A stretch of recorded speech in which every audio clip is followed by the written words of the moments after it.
Thanks for staying with us. I guess we can't escape another week of Dangote and the FCT Minister Wike's publicity on the front pages. This whole week again, the struggle continues because we are looking for stories. Anyways, the nation has absolutely no front page headline. So we have to go inside and start shopping for stories. Presidency reaffirms Tinubu's pro-June 12 credentials. Tinubu hands over ECOWAS leadership to Sierra Leone's bill. Tinubu demands activation of ECOWAS's standby force. Let's see. We have no party registration application before us, says INEC.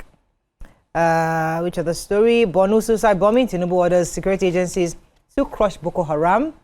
And Bank of Industry inaugurates framework to accelerate inclusive climate resilient growth. Okay, which story do we have in the nation? I have the one concerning oil prices. Okay. It's now soaring amid escalating tension. Now, the filling stations across the Lagos metropolis at the weekend responded to the hike in the ex-depot price of premium motor spirits, PMS, otherwise called petrol. The domestic rise in the pump price of the petrol locally is in response to the rising crude oil price in the international market caused by the rising tension between Iran and Israel. And this situation has further exacerbated by the intervention of President Donald Trump of the United States. Now, petrol pricing globally, as we know, is a function of international crude oil pricing.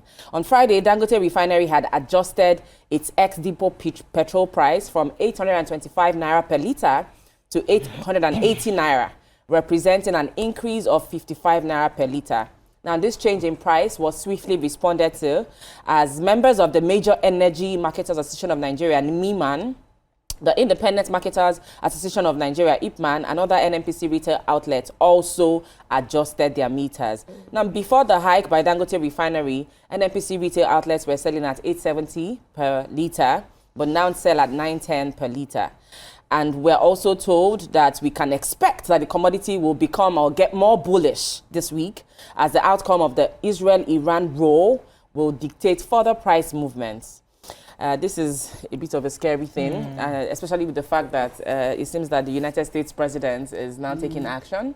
We heard that there were 3 strikes yesterday and without due consultation. So we just hope that this doesn't affect. And his friend Netanyahu was praising him, thanking him for, I don't even know what's going to happen, because we thought it was waiting for 2 weeks. You get involved in the war, but when he wants to do the work, he changes his mind. Let's leave Donald Trump. Okay, so I have this one that's saying a woman going for surgery in India arrested with 2.20 kg of cocaine, and a 43-year-old female makeup artist, Mary Adekoya, who claimed to be traveling to India for a fibroid surgery, has been arrested by the operatives of the National Drug Law Enforcement Agency, NDLEA, at the Murtala Muhammed International Airport, MMIA, in Lagos, after she was found with a 2.20 kilogram of cocaine. They were discovered in her bag.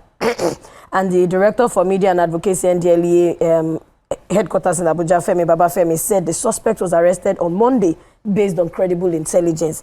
And after putting her under surveillance, Adekoya was allowed to check in her luggage. And when she was apprehended, in her statement, she claimed she embarked on the trip for financial benefits, but under the pretext of going to India for surgery to remove stomach fibroid from her stomach. And she also mentioned, further investigation also revealed that the suspect was recruited and funded by a drug baron currently at large, Akim Ayinde Adekombi, who owns Rockford Hotel located in Songo area of Ogun State, while he lives at Igbelara in Igbobo area of Ikorodu, Lagos State, the statement read. And they also apprehended different people.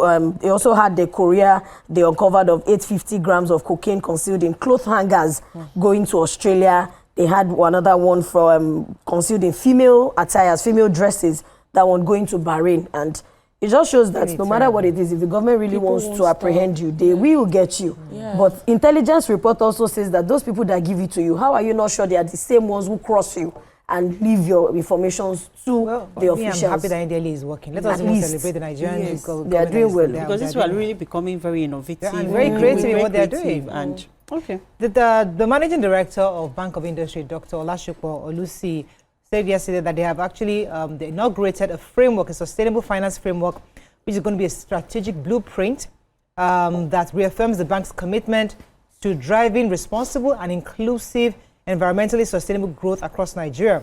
According to him, the framework establishes a strong foundation for aligning BOI's financing activities with global sustainable goals. He was speaking, he said that this framework they're going to be launching marks a significant milestone in their journey to becoming a fully sustainable development finance institution.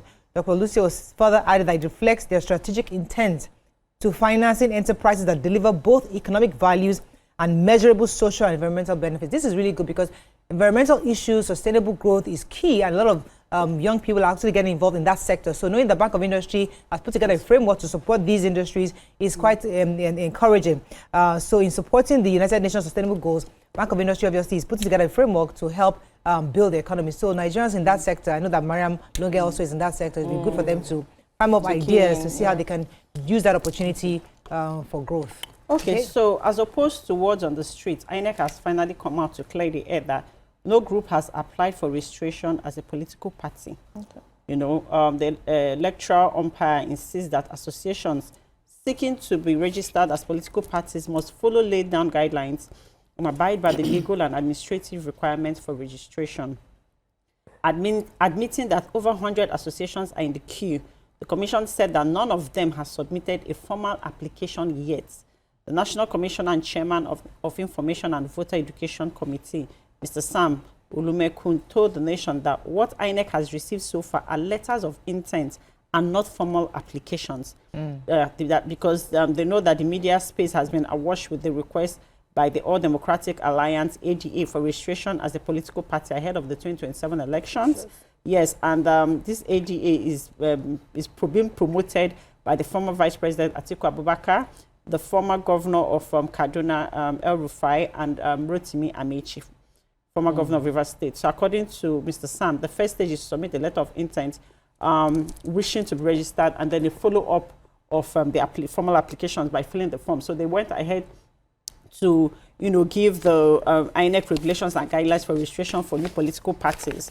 You know, so I just urge people that are saying that registration has been done, if you've not followed the proper guidelines and requirements of INEC and procedures, you are not yet registered as a political party ahead of 2027 elections.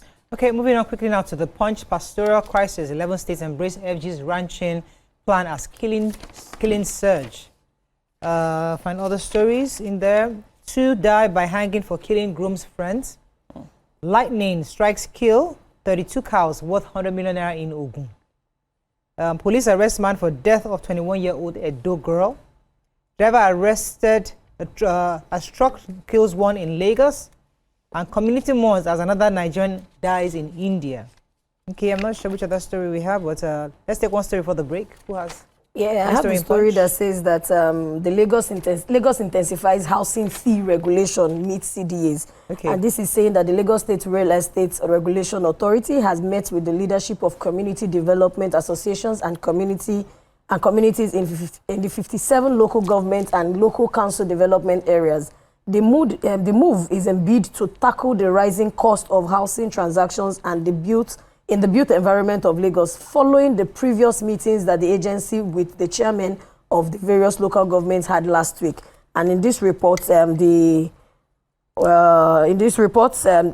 statement noted that the initiative was part of the broader efforts to regulate and reduce agency fees and legal fees charged by real estate practitioners. Speaking during the meeting with the chairman of the CDAs and CDCs, the Commissioner for Housing, Maruf Fatai, reiterated that the move is not only to reduce the exorbitant fees being charged by some property agents, but to bring sanity to the built sector and make life easier for the average Lagosian, noting that housing is a basic necessity and we are all committed to ensuring it is accessible and affordable. So this is a good one. There's been so many brouhaha on prices, agent fee, legal fee, caution, and all of that. So if we can all merge and we follow the rules and regulation, I think it will be easier. We will have less people sleep under the bridge. Let's go on a very short break. When we come back, we continue with our review. Stay with us. We'll be right back.